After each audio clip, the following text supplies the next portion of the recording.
Folks, well, the Leafs played a couple of games, 3 of 4 points. All's good, right? No, it isn't. Big trouble. We're going to break it all down for you right here on the OZone. You're in the offensive zone, your place for Leafs hockey.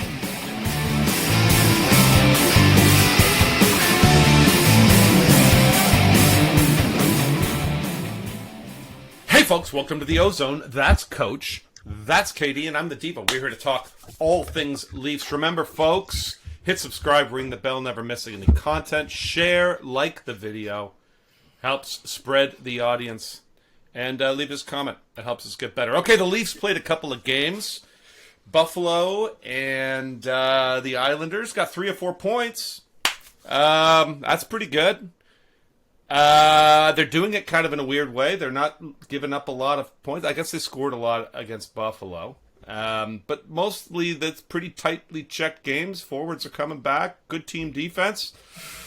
Lost a winnable game in overtime against the Islanders. But the big news is they lost Morgan Reilly to a knee injury. We don't know much. We know he's on the LTIR. This isn't good. KD, what do you got to say about this? Well, it's horrific. I mean, when we talked about at the beginning of this year about the team and how what needed to happen for the to be successful in the decor to advance, we never predicted this. We never figured the top 3 guys would be out. I think right now, currently the Leafs are spending more in salary to salaried goalies than they are to salaried defensemen. That's a huge problem. That's I don't know where we go from here, but it's a problem. Yeah, Coach. I mean, the team's played pretty good team D, really. But this is different. You know, we anticipated the anticipated defensive lineup. I'm going to splash this up on the screen, but it's not an all-star lineup. What do you make of it? Yeah, 81 there. Mac Hollowell. He gets his debut against the Devils. He's 5'9", 170. That was grade 6 for me, fellas. I don't know how, I guess we'll see. But look, I'm going to go glass half full here. It's a good opportunity to see what kind of depth we truly have in the organization. But I can't keep it up. Look, it won't be without some angst.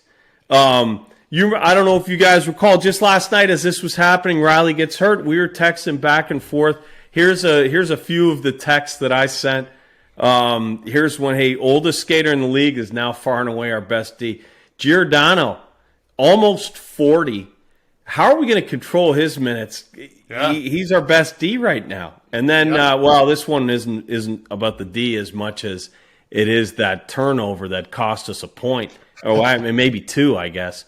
I figured we'd see an egregious turnover up the middle by a Swede, but I thought it'd be Liljegren or Sandin. That's the way it's gone. Not Källgren. That was tough. And then it starts to sink in, right? So this is kind of real life stuff. The last minute of the game, we had Justin Hall and Jordy Ben out. That's not ideal. No. But I don't know, maybe they couldn't get Giordano out, but those are 2 of your top 3 defensive defensemen now. It's thin, fellas. And then this one here. So now you go into overtime. Who are you going to put back there? Reilly plays almost the whole game back there. And when he doesn't, it'd be Brodie, right? Those guys aren't available. And you saw Liljegren starts in overtime. Giordano gets a shift. Boy, that's risky with his foot speed. And then Justin Hall. And those were the guys that ended up playing. I actually think it's not a good look for Rasmus Sandin to not go ahead of those 2 older guys in overtime. So, hey, it's I don't know, guys. It's going to be tough to be glass half full guy here. Yeah, look. We did not anticipate this. Muzzin going down, that hurt a little bit, obviously. Liljegren banged up to start the season. The goalie's getting hurt. They're all starting to come back, which I guess is maybe a bit of glimmer of hope on the horizon. But, I mean, when you look at how much, I think, KD, you alluded to it, how much the spend is on the back end right now.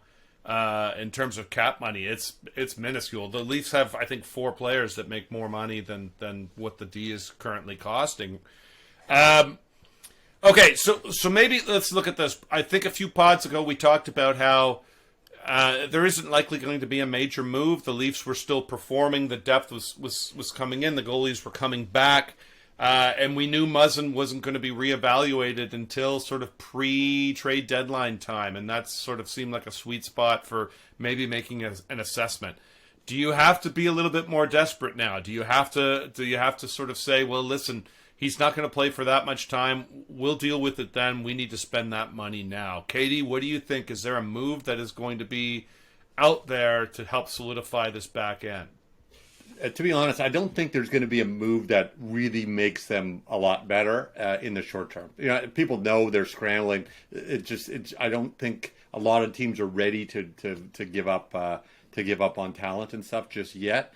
You maybe have some deals here just for stopgaps. You know, we maybe, you know, like maybe you pry away a Luke Shen or someone like that. In order to kind of get to Christmas or get beyond it. I would be shocked if they're able to pull a big one. If Dubas can pull a big deal and get a real legit top 4 D now before Christmas without giving up the house, then he deserves his job next year. Now, is a top 4D Lyubushkin type player or a top 4 player like, you know, a real legit top 4 player? Coach, what do you think about that same question? Are they going to make a move? Yeah, Lyubushkin pushed everybody else down a notch, but that was more saying what their talent was versus him. By the way, did you guys notice him in the Buffalo game? He was playing for Buffalo. Did you notice him? Not much, right? That's much. Actually good. That's good. He was just solid.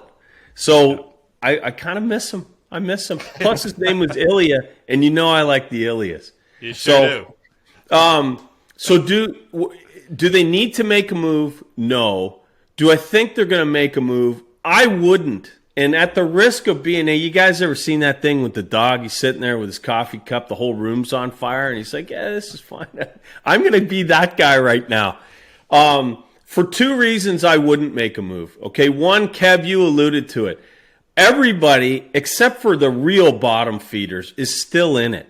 Like a St. Louis probably thinks they're still in it. Detroit probably thinks everybody thinks they're still in it.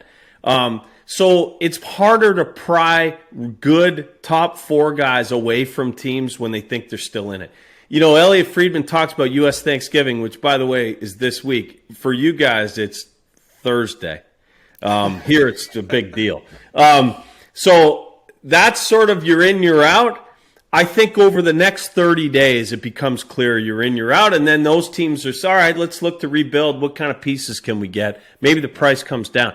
But I also think, though, you get a chance to see if these guys can play. Are the 2 Swedes we have, you know, we forget, they're both first-round picks, guys. They've got the pedigree to actually, hopefully, grow into top 4 guys. Well, now they're thrust there. Worst case, you know they can't play. And now you got to go make a move. Best case, they can contribute. You can still make that move, and now you know you're deep for the playoffs. You know you can put a guy in there, and you're not going to hit and hope. Sandin hasn't played in the playoffs. You don't really know what you got. He's going to be trial by fire. It has to happen now. If you look at the way this goes, Brodie comes back November 30th. So the next 4 games are without Brodie and Reilly and Muzzin, right? So Reilly's not back until mid-December. About December 16th is the earliest he can come back. Yeah. So let's see what we've got. I don't hold out a lot of hope for Mac Hollowell, but I don't know. We'll see. We get Brodie back. We got a decent 6 there because Jordy Ben's been okay. Here's the other thing I think we could really use from a team defense standpoint. Samsonov's going to come back sometime in the next 4 games. He's traveling with the team on this 4-game road trip. So that, to date, is, you know, with him and with Murray playing well, that gives us some good goaltending. Shalgren's been okay. So hopefully the best case here is we weather the storm. Guys, we're 10-10. Now, yeah, it's 10-5-5. We've won 10 and lost 10. But we're in second place in the division. We have a bit of buffer here. Yeah. I guess there's no reason to panic. usually with the knee, and I'm not a doctor or anyone, I know my initials are MD, but the deal is usually they wait for the swelling to go down and they do a bunch of tests, and then they do a second round of tests before they make anything. They put him right on the LTIR within the first 24 hours. It leads me to believe we're talking about a tear of, MCL, ACL. That's more like 6 months, guys. I'm just throwing it out there. I'm not feeling good about it. We already lost our best defensive defenseman. That's our best offensive defenseman, and we're out our best all-round defenseman. Oh, Dick, please tell me he's going to be okay. I don't want to hear it. That would be an early Christmas present, certainly, if he comes back in December. Absolutely. For sure. Well, there you have it, folks. The Leafs are in second place. It's the best of times. Oh, they're losing all these D. It's the worst of times, but we got you covered right here on the Ozone.